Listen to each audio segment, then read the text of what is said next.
Medicine at Midnight, the new Foo Fighters album, is out now. And here he is, Dave Grohl. How are you? Good, man. I'm doing all right today. It's a good day. It's hasn't been a quiet time for you. You've been working really hard, not just with the song coming out, Sham Shame, but you've been doing all these little gigs here and there. It's almost like it's been a quiet time doing COVID.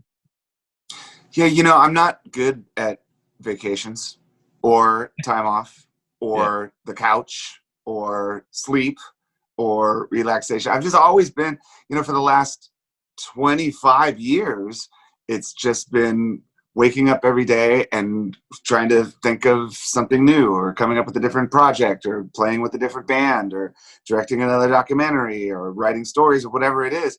I'm creatively restless, and I always have been. So, when I go to bed at night, I collapse. But then within about 4.5 hours, 5 hours, I'm like, why am I sleeping? There's I have so little time. Why am I asleep right now? And then I just wake up and make coffee and start doing other things. So when everything shut down in March, I was a little nervous. I hadn't sat still in a few decades. And so I immediately, the first thing I did when everything closed down was make sure that my family was safe and healthy and happy and everybody was okay. But then I really started thinking of ways to keep myself moving. Drummers are like sharks. Like if they stop moving, they'll die. So it's kind of, you just want to keep it moving and keep the muscles moving. And I've tried to stay busy. The one thing I can't do is the one thing I love the most, which is going on tour and playing. So I'm sort of like biding my time until that happens with all of these other projects. You must have been so disappointed though, because the 25th anniversary of the band, you're all set to do the tour on the road. The truck was probably all packed, ready to go, and then the phone call would have happened. Everything's done. Everything's on hold, and just a shock. It's hard. It's hard to get too disappointed or too upset about it, because in life you just play the hand that you're dealt. That's just the way it is. And so I've always felt that way since I was a kid. Like something would happen and I wouldn't spend too much time crying over my supper. I just think like, okay, all right, it happened. Get over it. What's next? And so, rather than think, oh God, what could have been, this was meant to be the biggest year the band's ever had. And we were looking forward to 2020 in 2018. We were like, oh, 2020 is going to be the best. 2020 is going to be amazing. 2020 is going to be this. Is going to be good. And then it just went, and we got, dealt this hand, and we just have to deal with it and make next year better.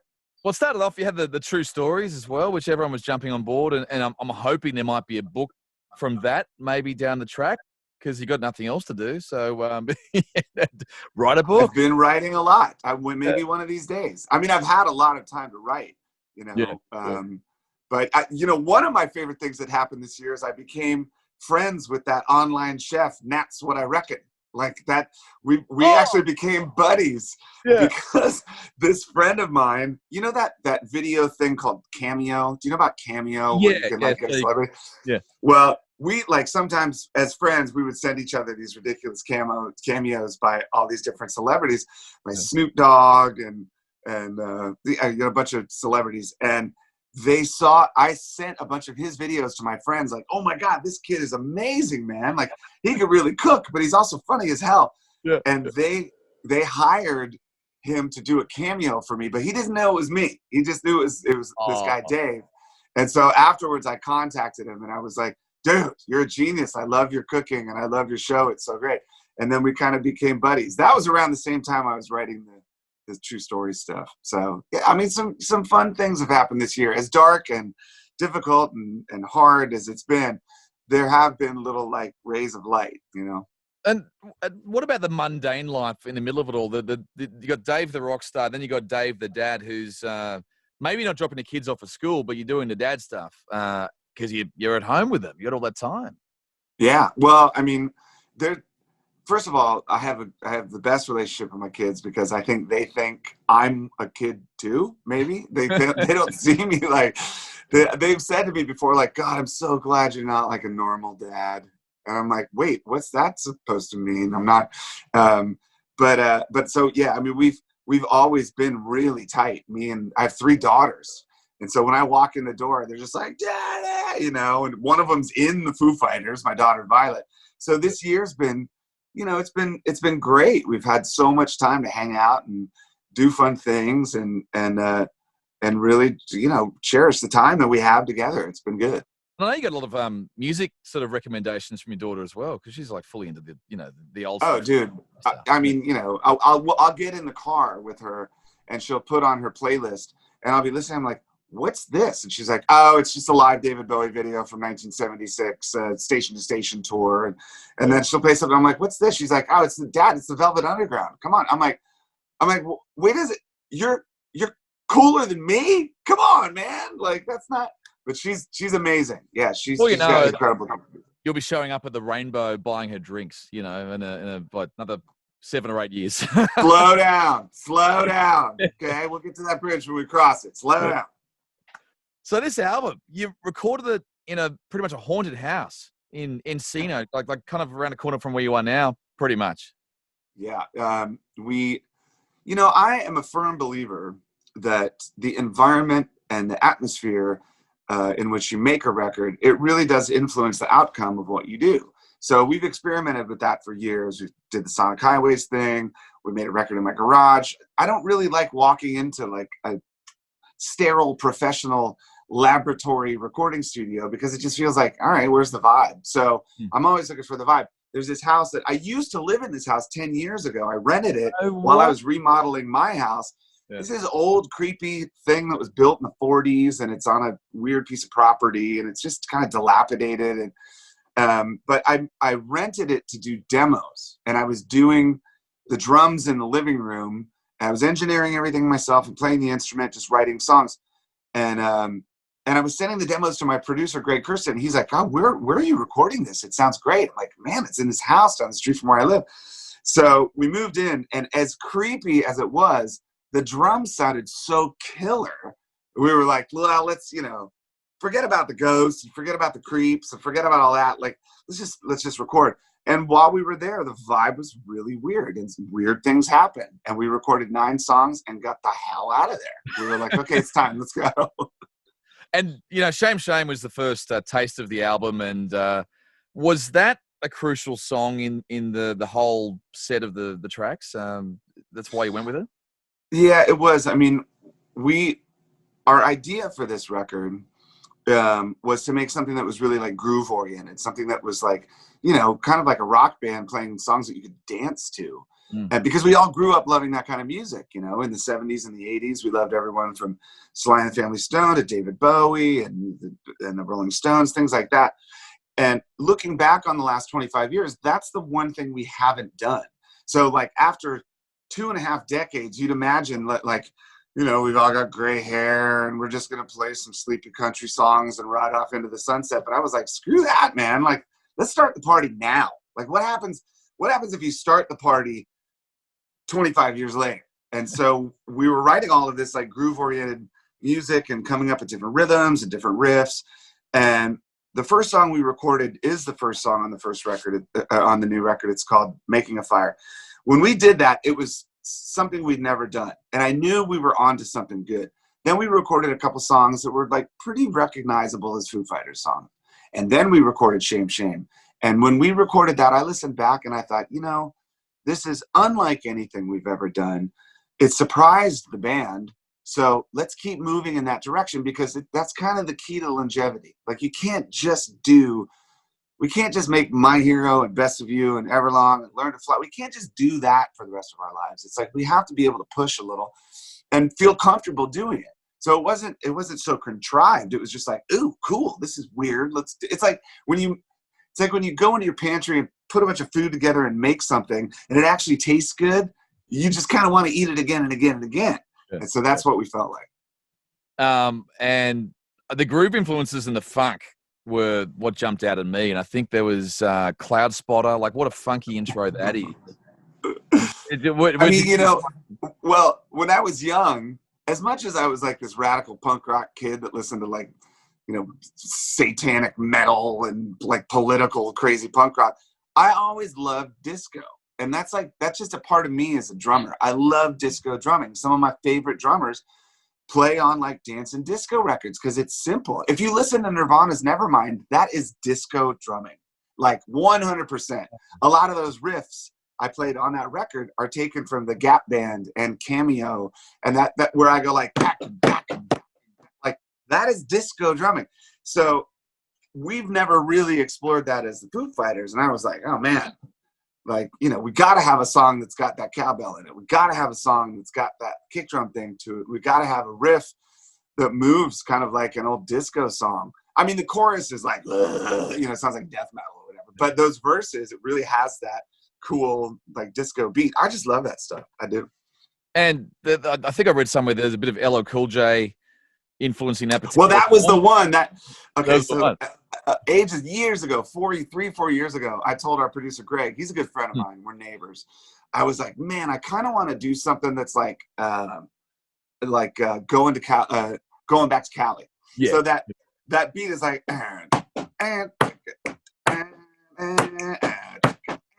like that. So I had this riff that was like, and to me, it was like those weird stops and starts and the space between the beats. Like, that's kind of what makes you shake your ass, And I'm like, all right, it's time to make people shake their ass. Let's do it. Well, it feels like a summertime album. So we're kind of blessed as Australians, I guess, to be able to get the album in, just in time for summer. It was probably meant for the US summer because it's a barbecue album. I mean, you do barbecues, and this is. Well, I mean, AF, Well, I mean, here's the deal: is honestly, when I was writing these songs, I'm like, man, wait till we get in a stadium with this. Like, wait till we get in a festival with this. I can imagine the big choruses, the big sing-alongs, the big beats. I was like, dude, this is going to make the place bounce. This is going to be nuts. And then the world shut down. And so I was like, okay, well, maybe it's going to make you shake your butt in your kitchen by yourself on a Saturday night. Maybe it's going to make you shake your butt when you're sitting in your car in traffic. So, I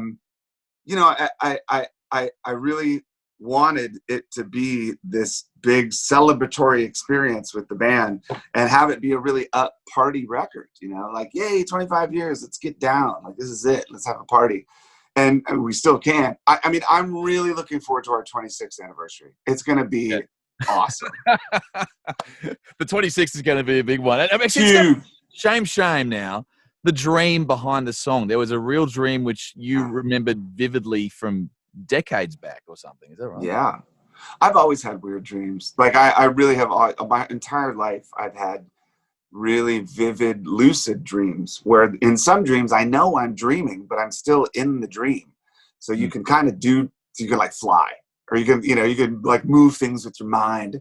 But I've always had these dreams where they're really vivid. And that dream in particular, I think I was like 14 or 15 years old. I had this dream that I was at the bottom of this hill and there was a coffin on fire and there was no one around. And so I ran up to the coffin. I was trying to save whoever was in the coffin, but I was burning my hands. And it stuck with me my whole life because I just thought, like, where the hell did that come from? I mean, like, at 14, I was already that, like, dark and tortured. Oh my God, what was that? But as I was writing that song, that dream immediately came to mind. And so when I put the song and that visual together for the video, it was directed by this genius named Paula Kodaki, and Sofia Boutella, the actress, she's the other person in the video.